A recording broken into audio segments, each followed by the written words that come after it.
Selamat datang di PPH. Semoga dengan program ini utang-utang saya cepat selesai. Amin. Dan PPH itu adalah podcast pelunas hutang. Kayak dulu Indosiar ya. Mikrofon itu ya. Ya, mic pelunas hutang ya waktu itu ya. Mikrofon pelunas hutang. Mikrofon Jadi pelunas kalau, hutang.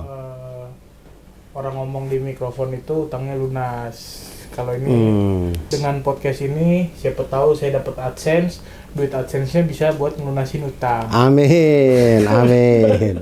Amin. Jadi PPH ini kurang lebih mau ngundang orang-orang yang lagi gua utangin atau pernah gua utangin.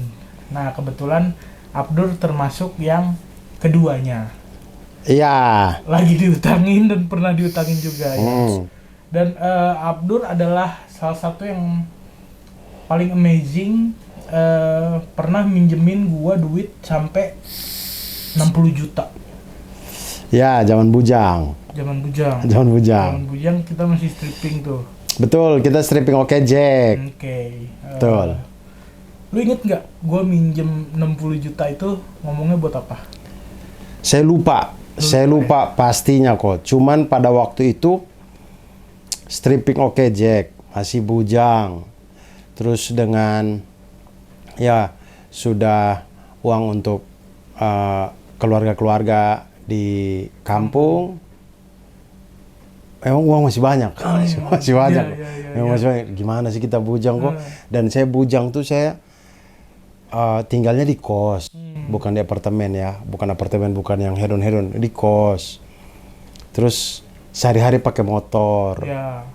Jadi syuting dekat. Jadi bener itu baru stripping, belum yang pada waktu itu ya stand up. Ya, panggungan off. Iya, panggung off air segala macam. Jadi memang pada waktu kamu pinjam duit, saya tuh lupa lah buat apa, saya lupa alasannya. Tapi pada waktu itu memang saya ngerasa kayak orang kita satu syutingan. Artinya kurang lebih uang yang kita punya harusnya sama. Hampir sama. Harusnya kan? Sama. Orang kita kontraknya sama, nilainya per episodenya. Kemudian yang bikin saya pada waktu meminjamkan, karena kalau uang saya cair, uangmu juga pasti cair kan. Jadi saya tahu dong.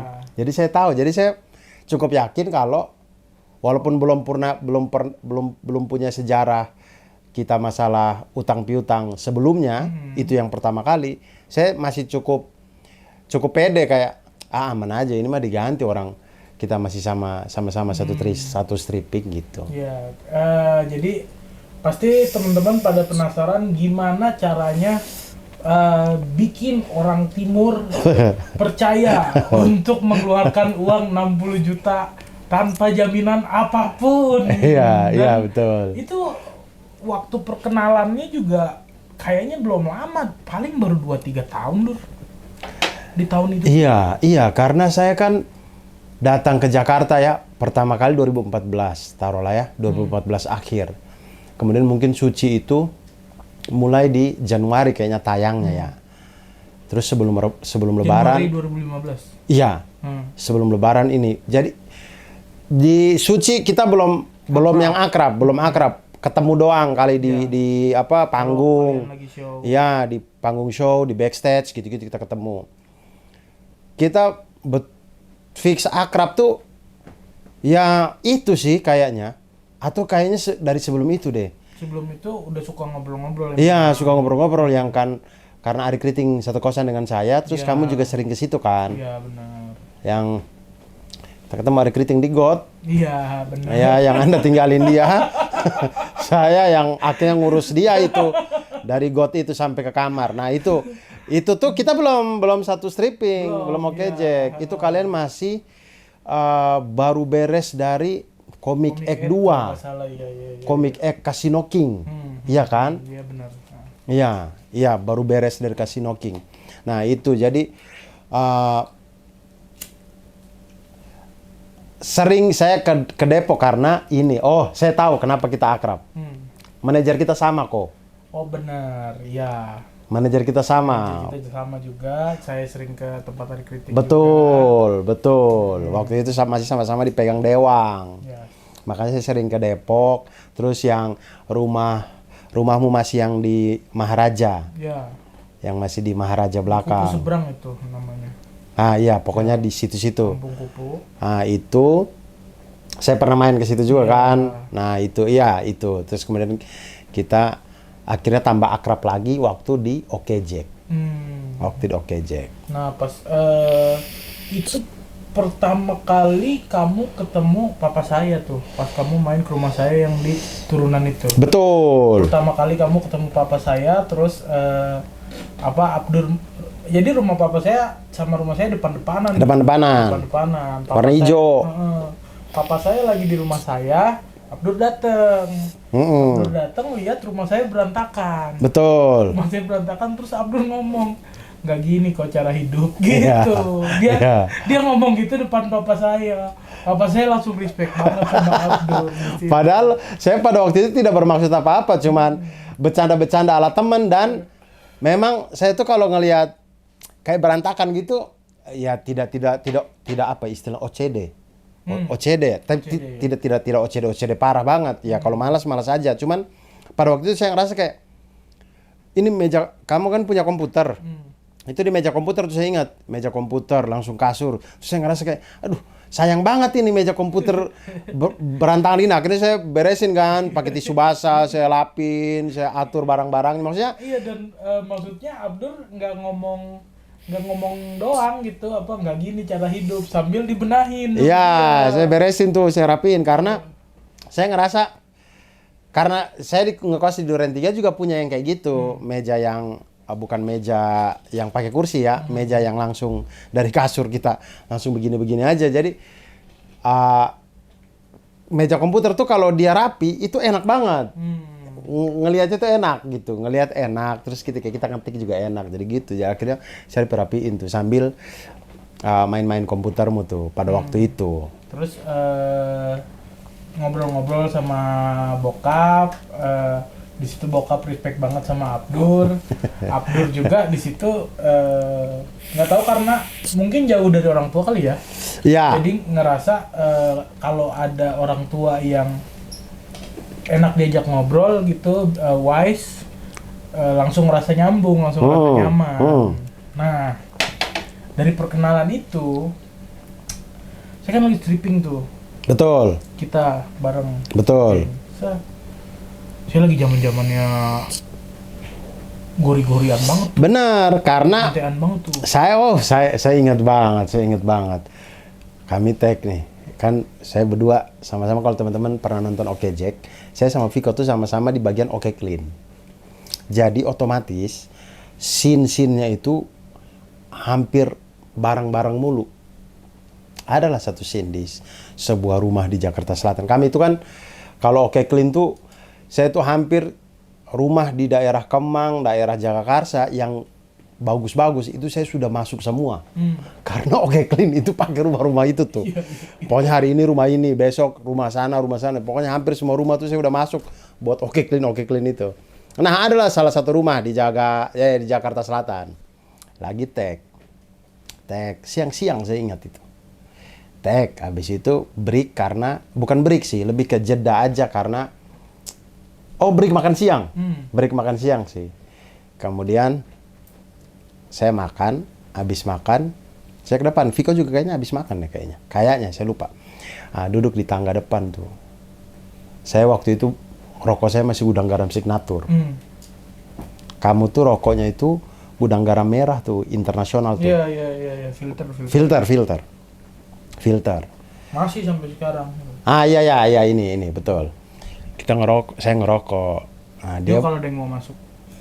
Dia buka lah si gudang garam merah ini, filter ini. Saya masih nggak curiga. Begitu dia bakar, isi bareng gini, saya ngerasa kok asapnya kok baunya beda ya. Saya bilang, kok apa nih kok gitu. Tapi bukan bau ganja juga ya. Iya, pokoknya baunya aneh pokoknya. Saya ngerasa apa? Maksudnya teman saya banyak juga yang maksudnya Gudang Garam Signature, Gudang Garam Internasional, masih filter. Ini masih sama-sama gudang garam. Kalau beda juga nggak sebeda ini deh asapnya deh. Saya ngerasa kayaknya nggak Beda deh. Terus saya lihat, wah dia linting sendiri. Saya udah curiga nih, wah ini apa? Saya pindah dong. Saya nggak mau deket-deket situ. Saya bilang, wah ada apa-apa, saya dipanggil saksi, saya nggak mau. Saya pindah lah. Saya pindah tuh. Terus dia ketawa-ketawa aja gitu santai. Maksudnya itu tuh, saya nggak tahu ya pikiranmu ya, Koya, tapi itu terlalu terbuka. Itu di depan rumah orang. Maksudnya itu tuh, ya perumahan elit emang. Cuman itu tuh benar-benar bukan dalam kamar, bukan di depan halaman. Di depan halaman ada tangga-tangganya dia untuk ke teras rumahnya orang itu. Ah, itu di situ dia. Orang lalu lalang. Ada beberapa hal nih. Satu, kenapa aku bisa sepeda itu? Satu, dulu itu belum masuk undang-undang. Oh, Gor itu pada waktu itu belum masuk? Belum masuk undang-undang narkotika. Bahkan undang-undang Permenkes aja belum. Jadi jenis narkoba itu dulu belum kedeteksi sama negara. Si Gori itu. Baru ketahuan setelah viral pilot Citylink, tau gak? Oh iya, ingat. Pilot Citylink yang ini jatuh gitu. Nah, efek Gori itu ke orang banyakan kayak gitu. Kalau ke saya mungkin karena cocok, saya jadi happy doang. Tetap bisa syuting, tapi emang mata langsung mata merah. Mata merah. Viko tuh mata merah banget. Cuman saya ingat pada waktu itu, saya tuh sampai begini, kok akan ada setelah makan siang itu ada scene yang secara tag itu agak ribet. Kemudian saya lihat ya dialognya agak panjang-panjang. Jadi saya bilang, kok ayo kita latihan kali ya. Karena kan kalau stripping kan kita nggak ada reading ya teman-teman. Jadi maksudnya ya di sela-sela itu ya mari kita ngapal-ngapal gitu. Jadi saya bilang, kok ayo kita latihan. Dia ketawa-ketawa doang, nggak mau latihan. Ketawa-ketawa doang. Saya bilang, kok awas ya kalau kamu salah ya. Udah, nggak latihan. Jadi sama sekali tidak latihan. Dia cuma ketawa-ketawa. Jadi setiap kali saya ajak dia ngobrol, dia ketawa-ketawa doang. Saya bilang, wah anak ini udah parah nih. Syuting lah kami. Waktu syuting, one take oke. Bisa. Waktu syuting nggak ada salahnya. Saya langsung kayak, kok dia sadar? Saya di situ saya ngerasa kayak, oh dia ternyata tahu, dia hafal gitu. Dia ini. Berarti dia ketawa-ketawa tadi itu ngerasa kayak, udah gue udah hafal gitu kali gitu. Jadi waktu take tidak salah. Di situ saya ngerasa kayak, oh aman berarti kayaknya Viko nggak karena maksudnya saya tahu lah ya teman-teman yang lain yang pakai ganja kan emang aneh aja gitu. Bukan anehnya bukan aneh yang maksudnya nggak ada memorinya gitu. Maksudnya kita ngajak ngobrol cuman untuk mengingat skrip kayaknya enggak deh. Kalau orang lagi make ya. Nah, kamu tuh bisa-bisa aja. Jadi saya ngerasa kayak, oh ya udahlah selama nggak ganggu persyutingan mah ya udah gitu. Itu juga yang saya pikirin tadinya dulu. Ternyata saya ngerasa bahwa otak saya ini nggak keganggu loh dengan zat-zat yang saya hisap ini gitu. Ini cuma benar-benar bikin saya. Kamu merasa tangguh? Enggak. Ini cuma benar-benar bikin saya ngerasa rileks gitu. Karena kan maksudnya apa, sandwich sekarang sebutannya itu sandwich generation gitu kan. Oh ya. Sandwich generation gitu. Even ada Okejek, aku masih tetap mikirin project lain di luar Okejek gitu. Jadi kayak akunya ada di sini, pikiran aku ada di 1-2 bulan ke depan gitu. Nah, dengan aku hisap itu, aku ngerasa aku ada di sini dan aku ada di sini sekarang gitu. Aku hidup buat saat ini aja. Hidup buat saat ini, pikiran aku nggak mikir jauh ke depan. Aku gara-gara waktu make itu. Aku bahkan menikmati bernapas. Bernapas tuh aku syukuri karena aku wah enak banget napas. Nelan ludah tuh karena kadang-kadang lupa. Emang udah kena ini. Kena gorila. Nelan ludah. Oh anjir enak banget. Udah aneh, emang udah ada itu. Nah, terus karena tapi aku nggak ngerasa ada kinerja otak yang keganggu. Ternyata secara emosional dan secara mental itu parah banget, Dur. Itu parah separah-parahnya. Aku bilang emang nggak ganggu performa buat ngafal skrip atau dialog. Tapi karena itu tuh bukan dibilang apa secara adiktif tuh bukan yang sakau kayak sabu. Dibilang sakau tuh karena ketika nggak make ada gejalanya, Dor. Dibilang sakau tuh itu. Maksudnya kalau kamu nggak pakai ada gejalanya, jadi meriang, jadi panas dingin, jadi keringetan, jadi nggak bisa bangun gitu. Dibilang sakau tuh kayak gitu. Nah, berarti bukan kayak rokok. Kalau rokok tuh kan kita rasa kayak kepengen aja. Kayak kalau nggak ngerokok tuh. Nah makanya rokok kita dibilang adiktif. Iya kita. Tapi nggak. Ya, maksudnya istilah biasa kita bilang mulut asam, tapi sebenarnya tidak literally mulut asam, lebih ke pengen deh. Nah, hasrat, lebih ke hasrat. Nah, kalau ini udah mempengaruhi cara kerja tubuh ya, sampai kayak jadi meriang, jadi ini gitu. Enggak, justru ini nggak kayak sabu, ini kayak rokok. Kita jadi kepengen terus. Kita jadi kepengen terus, jadinya mulai ngerusak otak aku. Pikiran, mental yang gua tuh pengen duitnya, tapi nggak pengen kerjanya. Maksudnya kalau ditanya apakah syuting Oke Jack enak, menurut saya itu salah satu syutingan stripping paling sehat yang pernah saya enak banget. Syuting Oke Jack tuh terlalu enak, terlalu nyaman. Dan setiap hari bisa 1 sampai 1,5 episode, bahkan kadang kalau lagi cepet banget bisa 2 episode. Betul. Jadi jam 11 kru udah gulung kabel. Maksimal Iya. banget. Iya. Itu dan paling cepet jam 8 kalau nggak salah syutingnya. Iya. Paling pagi jam 8, jam 11 malam kru udah gulung kabel tuh. Iya, udah. Kita jam 10, jam 9 udah pulang biasanya. Karena kalau lebih dari jam 12 masuk lembur. Jadi seenak itu. Nah, karena pengaruh si zat ini, kerjaan yang seenak itu aja nggak aku syukuri, Dur. Tapi Anda bernapas syukuri tadi. Iya, makanya kan rusak mentalnya di situ. Hal-hal yang kecil disyukuri, yang gede jadi kayak. Nggak aku syukuri dalam artian gini, Dur. Aku nggak pengen kerjanya, aku cuma pengen duitnya buat beli barang ini terus. Terus aku nyintet terus, aku nggak pengen dialog sama kamu.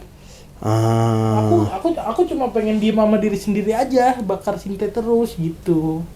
Terus kebetulan memang waktu itu tuh aku lagi ada project ditawarin sama MD buku aku mau difilmin.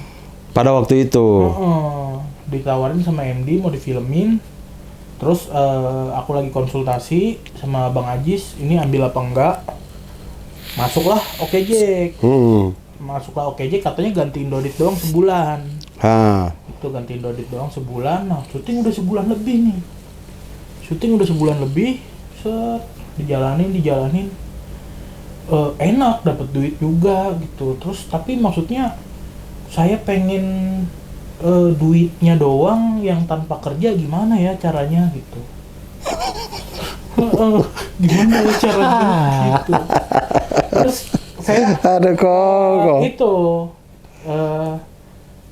kayaknya saya harus ambil project film ini deh. Gitu. Kayaknya saya harus ambil project film ini deh. Soalnya kan kalau saya ambil project film ini, itu IP buku saya dibeli. IP buku saya dibeli, intellectual property, judul buku itu jadi punya mereka, tapi saya dapat uang di depan. Saya dapat uang, nanti ada yang nulis skripnya, ada yang nyutradarain.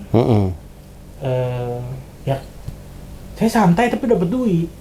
Gitu loh. Saya santai tapi dapat duit. Terus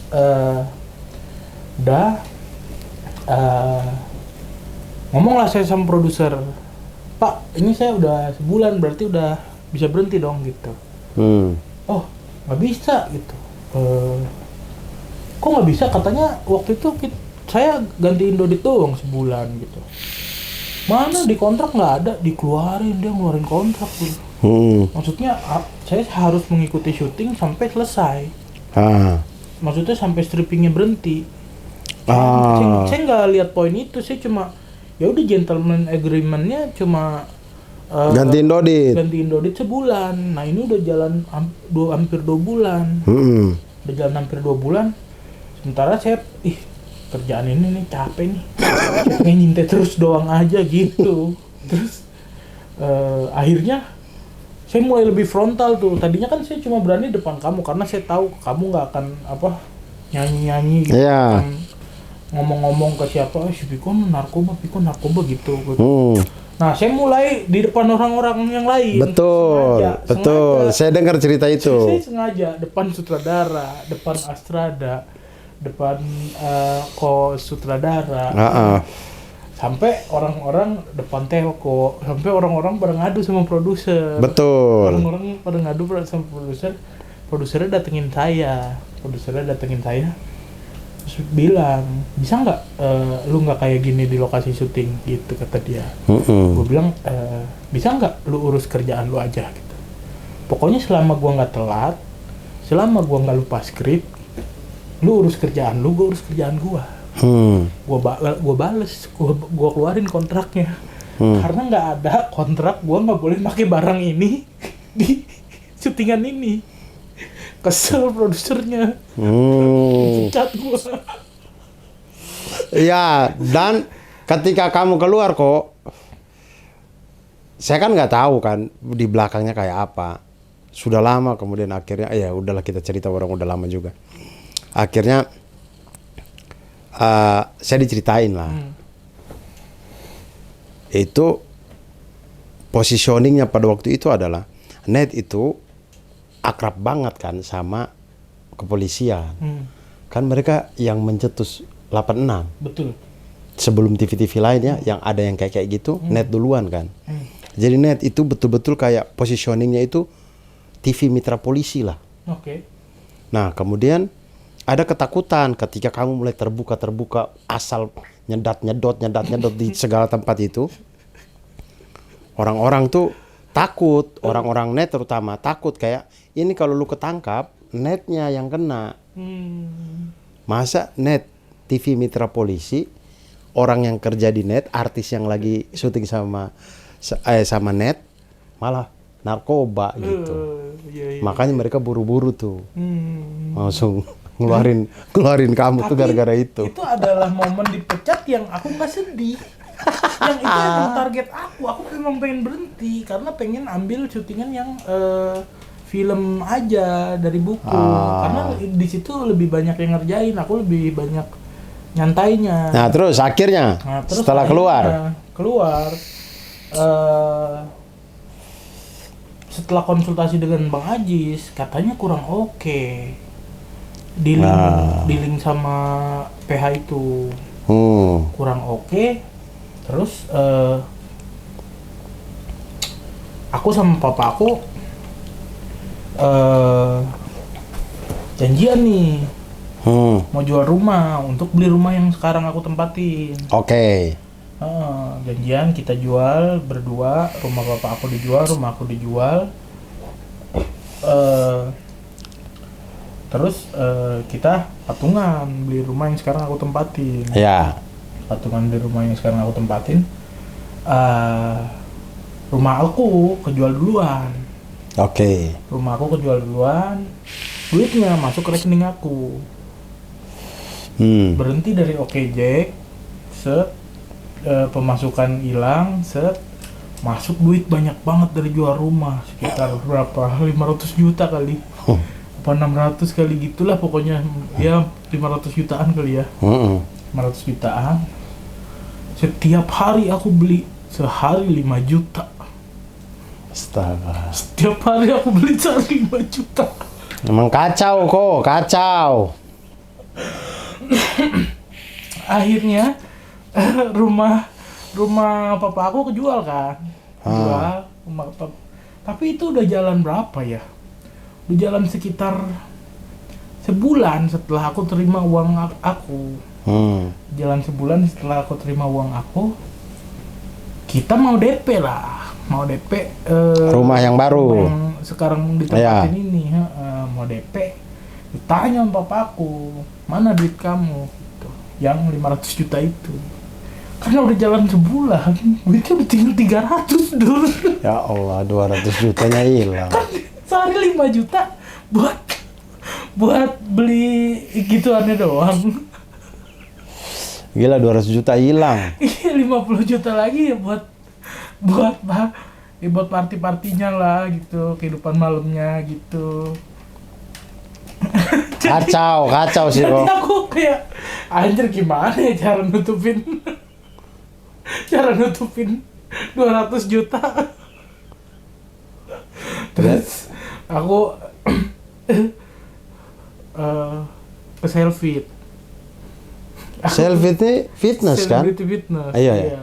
Di situ terkenal kalau yang ambil yang premium terus pakai PT itu mahal. Bisa ambil program yang tahunan itu puluhan juta. Nah, aku ambil tasnya doang. Aku ambil tasnya doang, terus aku manipulasi apa aku bilang, duitnya habis nih 30 juta buat daftar fitness setahun. Ini tasnya Selfie. Baru Masih dari 200 170. 170 tuh selisihnya. 170 nya kemana? Iya, masih 170. Terus aku bilang, Bang Kiki nih bayar kuliah 10 juta gitu. Rispo. Oke, 160. Iya. Terus 100-nya aku ngarang Ababon, 60-nya dari kamu. Astaga. 60 juta akhirnya. Itu sih Buat aku itu. minjeminnya udah kayak orang ikhlas banget, kayak Astagfirullahaladzim, kok ini duit gede banget, kata Abdul. Iya, saya waktu itu mikir kayak lu minjem 2 juta, 3 juta mah oke, ini 60, ini mah gede banget. Iya. Ngapain? Iya, terus gitu. Pas transfer, Bismillahirrahmanirrahim. Iya, saya masih pagi itu saya bismillah ya kok ya. Ini karena itu di dalam hidup saya untuk pertama kalinya saya minjemin orang sebanyak itu. Itu dalam hidup saya pertama kali tuh. Dan kamu tahu maksudnya di tengah kehidupan aku yang goblok itu, aku manipulasi kamu. Iya, cuman saya tuh ngarang cerita gini ke kamu. Dur, papa aku nih kondisi udah DP rumah, tapi berjangka. DP pertama udah dibayar. Kurang 60 juta lagi, Dur. Iya, saya lupa cerita itu. Kalau 60 juta ini nggak dibayar, DP yang pertama angus, Dur. Masa sih kamu nggak ngehargain papa saya gitu? Kamu juga tahu kok nanti aku ada turun kontrak. Nanti aku bayar pas turun kontrak. Betul. Karena walaupun kamu udah keluar dari Oke Jack, kan pembayaran pada waktu itu ya ada kala lancar, ada kala tidak. Jadi saya itu karena kita masih dipegang orang yang sama, saya tahu bahwa ada duit-duit yang masih belum turun. Makanya saya bilang, oh ya udah deh. Nah, cuman apa ya? Dipinjemin 90. Saya tuh tidak, kamu tuh kayaknya teman saya yang pertama kali yang narkoba kayaknya. Saya tuh tidak, sebelum itu belum pernah punya teman yang narkoba, jadi saya tuh nggak tahu kalau orang narkoba tuh kayak gini gitu efeknya. Jadi saya masih biasa. Saya pikir narkoba tuh kayak rokok aja mungkin. Kayak ya kalau nggak ngerokok ya mulut asam aja gitu. Teman-teman saya kalau yang kayak dulu yang sekolah apa gitu nggak ada. Paling strata paling tinggi mabok udah. Mabok aja, narkoba nggak. Kayaknya kalau kami di timur kayaknya daripada beli narkoba mending pikirin makan kayaknya ya daripada narkoba ya. Narkoba kayaknya orang kalau ada. Kasian ya di timur ya. Iya. Bahkan maksudnya segitu tidak meratanya ya. Enggak, pokoknya orang kalau Peredaran narkoba di timur kasian banget ya. nggak malah bagus. Malah bagus. Maksudnya kalau ada bandar ngejualnya di NTT, bandarnya salah sih. Dia nggak riset dulu itu. Nggak ngerti pasar. Nggak laku. Dia mah udah mabok duluan. Iya, itu nggak laku sih. Orang masih yang mending mabok deh. Mabok 5.000 udah bisa dapat 1 botol. Yang yang Shopee yang kampung, yang cap tikus gitu masih dapat. Nah, intinya adalah kenapa saya tidak pernah berpikir sejauh itu, karena saya belum pernah berhubungan dengan orang yang narkoba. Jadi saya pikir kayak biasa aja gitu. Jadi saya benar-benar nggak ada pikiran kalau 60 itu karena efek dari kamu gori-gori tiap hari itu. Saya nggak tahu. Saya pikir ya itu beda aja di luar itu gitu. Ya saya betul-betul pikir kayak oh memang kayak rumah ini kali atau apa gitu. Terus itu apa yang parah, aku kan stripping kan berarti tiap hari kerja pulang malam pagi berangkat, pulang malam pagi berangkat. Begitu kelar dan semua bayaran aku udah lunas, aku masih tetap punya utang sama kamu loh, 60 juta. Betul. Aku masih, karena pas begitu bayaran aku cair, nggak aku pakai buat bayar kamu, yang aku bilang aku pakai itu nanti buat bayar kamu. Iya. Nggak aku pakai buat bayar kamu, aku pakai buat beli lagi. Ya ampun, kok. Terus masa karena aku stripping. Pas aku udah kelar sama PH itu nggak jadi, duit rumah udah dikasih bokap, aku ngitung utang aku ada 61 juta. 60 juta sama Abdur, 1 juta sama Rispo. Anjing, gue kerja setiap hari dapat duit jutaan, masa hasilnya utang 61 juta. Ini ada yang nggak beres nih. Ada yang harus dibenahin nih. Ya emang harus lah. Nah, nggak lama dari situ aku kelarin lah sama kamu. Kamu lagi cari rumah waktu itu. Betul. Lagi karena kan kamu bilang katanya nyaman di Depok tapi mau trial dulu. Tinggal di Depok 2. Terus kamu cari di daerah Sawangan, ternyata lebih asri. Ya. Terus kamu cari sendiri tuh informasi. Betul, saya lihat-lihat di lokasi. OLX lah, di mana lah gitu-gitu. Terus kamu datengin, kamu tanya orang sekitar. Ada yang tempatnya oke, airnya nggak oke, ada yang tempatnya apa, ada masalah gimana. Sampai ada satu tempat yang kamu yakin banget yang di keturunan. Betul. Di sana kamu ngajak aku. Tapi karena aku yakin aku nggak ngerti soal tanah dan lokasi, aku ajak papa aku ke sana kan. Itu tuh ini kok. Itu tuh tanah itu kebelinya itu kayaknya sebelum Okejek deh. Sebelum kamu gabung Okejek. Tanah apa? Tanah yang aku beli. Aku beli tanah. Itu kayaknya sebelum kamu gabung Okejek deh kayaknya. Atau sesudah ya? Enggak lah, sesudah. Sesudah ya? Orang sesudah hutang itu tuh. Itu tuh aku kondisi lagi punya utang sama kamu lagi cari tanah ya. Tanah dan lagi. Karena pada waktu itu saya itu kan cari, kemudian nggak sengaja ketemu kamu di toko pancing. Kamu lagi buka toko pancing itu. Iya. Iya, di situ. Kemudian saya cerita. Akhirnya kamu bilang, akhirnya kamu bawa ke bokap. Iya, maksudnya kan kamu ngajak aku lihat tempat itu, lihat tempat itu yang di turunan itu, terus aku nggak tahu lagi ini strategis apa enggak gitu. Iya. Aku bawalah kamu ke bokap aku kasih tahu Abdur mau cari tanah, mau bikin rumah gini gitu. Terus bokap aku lihat, oh enggak ini gitu. Iya, akhirnya nggak bagus. Akhirnya dicariin lah lokasi. Aku nggak tahu tuh, udah urusan kamu sama bokap aku sampai kamu dapet tanah yang kamu tempatin sekarang. Iya, bokap WA waktu itu WA lagi SMS. Dur, ada nih yang jual tanah gini, coba datang lihat. Ini menurut Om bagus. Lokasinya bagus, ini air tanahnya juga bagus. Oh, oke Om, coba. Akhirnya saya ke situ, saya lihat. Yang sekarang jadi rumah saya ini. Saya lihat, oh oke nih Om, boleh Om. Nah, akhirnya belilah tanah itu. Lalu setelah abis itu saya nikah. Saya nikah, apa segala macam sudah selesai. Oh, itu setelah dibeli nggak langsung dibangun ya? Belum. Itu saya beli itu di saat saya masih bujang tuh. Nah, habis itu saya nikah.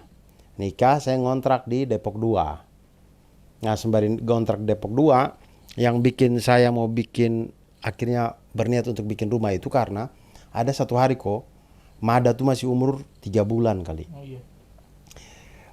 Cindy lagi gendong dia di ruang tamu. Lagi gendong-gendong di ruang tamu. Terus ada apa gitu, Cindy sama Mada ke ruang tengah. di ruang tamunya plafonnya jatuh, runtuh, gitu. Tapi nggak kena.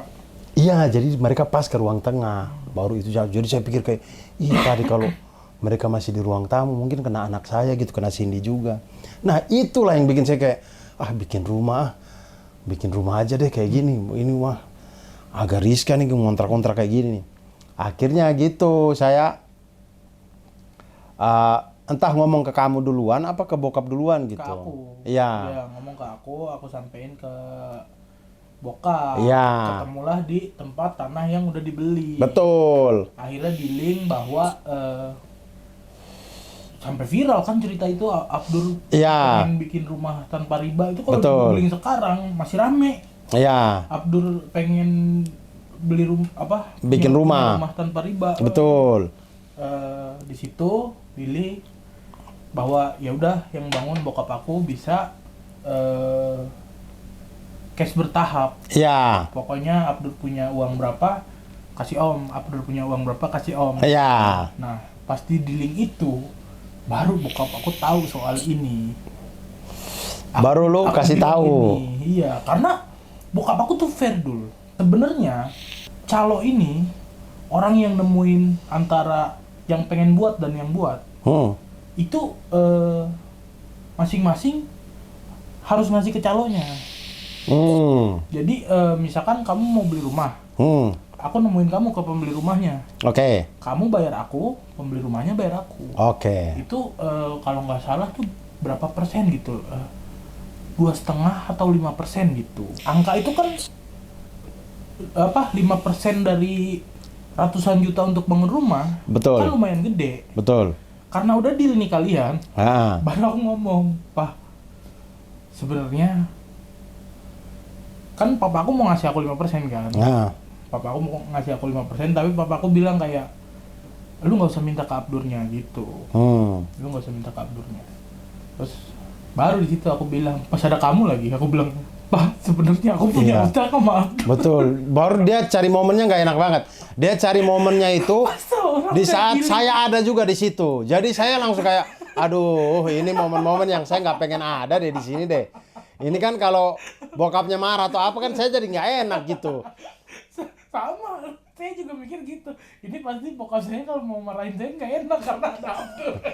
Oh, yang parah banget emang Viko nyari momennya. Emang manipulatif emang parah. Jadi kalau makanya maksudnya di sini saya nggak mau nutupin bahwa saya memang manipulatif, saya memang jahat, tapi saya tidak lari dari tanggung jawab. Maksudnya itu kan masih muda banget tuh. Iya. Itu tuh tahun berapa sih? 2015, 16? Enggak. Saya nikah 2017. 17. November 2018. 2018 itu saya baru 24 tahun dulu.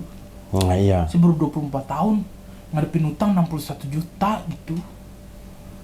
Iya. Dan saya selesain. Maksudnya akhirnya kan yang 5% dari papa saya masuk ke uang pembangunan dong. Iya. Akhirnya pada waktu itu di linknya itu karena akhirnya Om tahu kalau itu kamu punya utang, akhirnya dari total pembangunan itu dipotonglah 60 jutanya. Dipotong. Pada waktu itu saya ingat banget Om Purba tuh bilang ke saya kayak, Dur, ini 60 jutanya Abdur nggak usah bayar lagi, itu udah yang Viko itu emang udahlah itu ntar Om yang tanggung. Oh ya Om, siap Om. Nah akhirnya disitulah lunas. Iya, jadi setelah kamu cash bertahap. Dari Jamrok Gejek. Dari kamu cash bertahap, aku juga cash bertahap ke bokap. Jadi rumah kalau kamu lagi nggak ada termin yang turun, papa aku mintanya ke aku. Betul. Termin yang turun, aku ngumpulin. Betul. Pas kamu nggak ada, ke aku gitu. Betul. Lunaslah si utang 60 Betul. juta itu. Dan itu saya pengalaman pertama kan dalam hidup saya belum pernah lah bikin rumah sendiri, maksudnya bangun rumah sendiri gitu ya. Itu baru pertama kali saya bangun rumah sendiri dan saya baru tahu kalau bangun rumah tuh uang 100 juta tuh nggak ada artinya.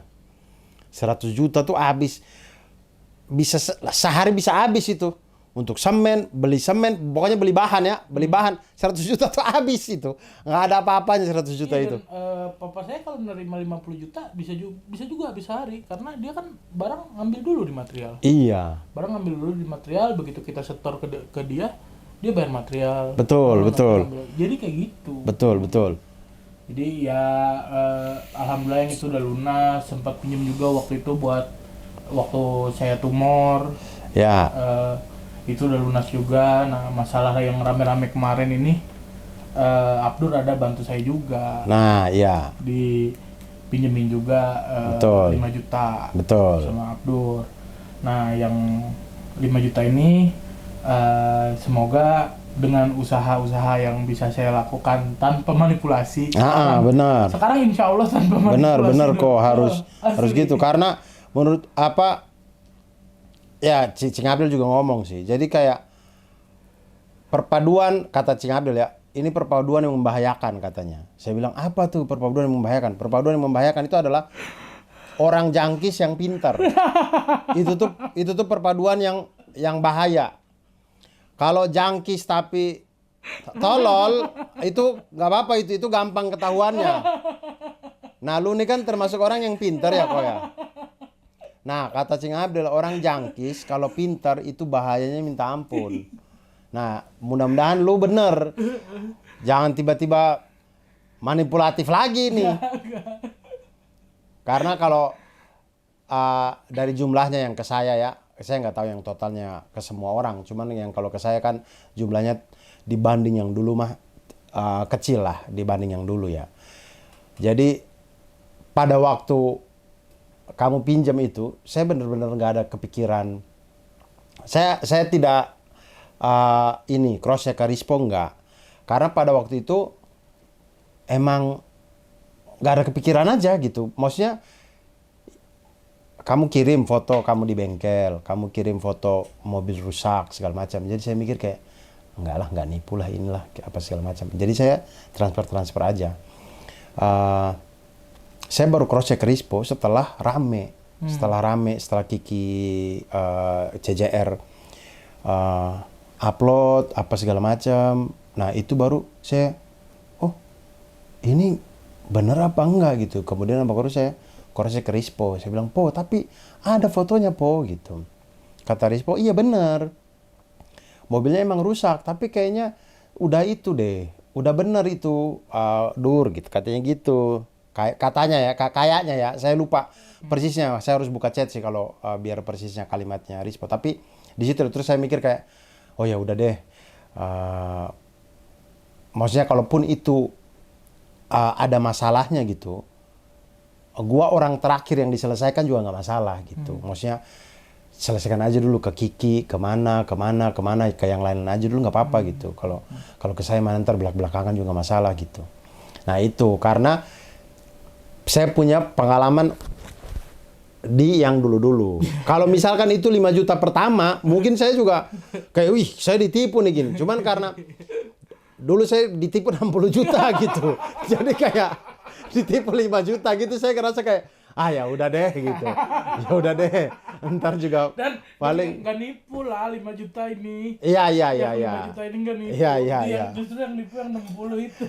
Ya itulah. Jadi saya mikir kayak ya udahlah, ntar nanti bisa. Tapi pengalaman saya yang 60 juta itu ya teman-teman, yang maksudnya saya ngerasa kayak ya saya pernah bilang juga di konten Ngabdur kalau misalkan udah tayang itu ya. Itu pengalaman saya waktu minjemin Viko 60 juta itu, ada momen-momen di mana saya itu udah lupa teman-teman. Karena ya itulah, dengan segala kesibukan pada waktu itu saya sampai lupa kalau Viko tuh punya utang 60 juta. Lalu di momen-momen saya lupa itu, Viko tuh malah datang ke kosan saya itu, datang kemudian jelasin, Dur sorry ya Dur ya, ini belum bisa dibayar gini. Jadi saya ngerasa pada waktu itu kayak oke juga nih ini orang. Dia punya utang, tapi dia nggak lari gitu. Walaupun dia nggak punya uang, di chat tetap balas. Nggak tiba-tiba hilang kabar, di chat tetap balas. Diajak ketemuan tetap ketemuan. Bahkan saya lupa, dia yang datang kasih tahu, Dur saya punya utang segini-segini. Oh iya bener kok. Ya ntar deh saya ganti gitu-gitu. Jadi saya mikir kayak, oh Viko sebermasalahnya dia, sepengalaman yang saya berteman, dia nggak lari gitu, dia tetap hadapin. Jadi ya makanya waktu viral pertama kali itu yang saya komen adalah, ayo kok kalau mau balik, ayo kita selesaikan pelan-pelan. Karena mau gimana lagi, orang udah viral, udah nggak ada turn back-nya, udah nggak ada gitu. Mau nggak mau ya dihadapin, diselesaikan pelan-pelan. Iya, dan satu-satu gitu. Itu lumayan banyak ngekat project saya tuh. Maksudnya dengan viral itu lumayan banyak ngekat project saya. Jadi kayak ngegas bikin karya ini, bikin karya itu, bikin program ini, bikin program itu, karena ya saya nggak bisa diem untuk ngejar project-project yang kemarin gak jadi, supaya bisa nutup masalah-masalah yang sebelumnya saya bikin gitu. Nah, bayangin kok misalkan tanpa ada masalah ini, tapi apa kerjaan lu, maksudnya kreativitas lu serajin sekarang. Jadi itu what if?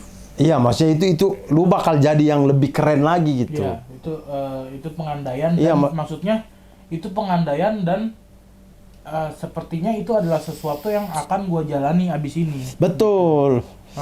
Cuma kalau berandai-andai soal itu, gua nggak terlalu suka, karena mungkin ketika itu nggak kejadian, kreativitas ini tidak terjadi. Bisa juga. Jadi gua percaya it is what it is, gua percaya everything happens for a good reason. Gua sebelumnya minta maaf karena pernah nipu lu. Gua masih pakai uang lu sekarang. Semoga bisa cepat dilunasi. Amin. Siap, amin. Amin. Oke. Terima kasih dulu. Sama-sama kok. Sukses. Mantap. Segitu dulu untuk PPH episode 1. Jadi buat saya bayar utang, tolong kalau ada iklan jangan terlalu di skip ya. Tonton yang panjang, nggak apa-apa ngobrolnya lama tapi seru kok obrolannya gitu. Dan kalian jadi bisa tahu gimana cara nipu orang timur. Dah.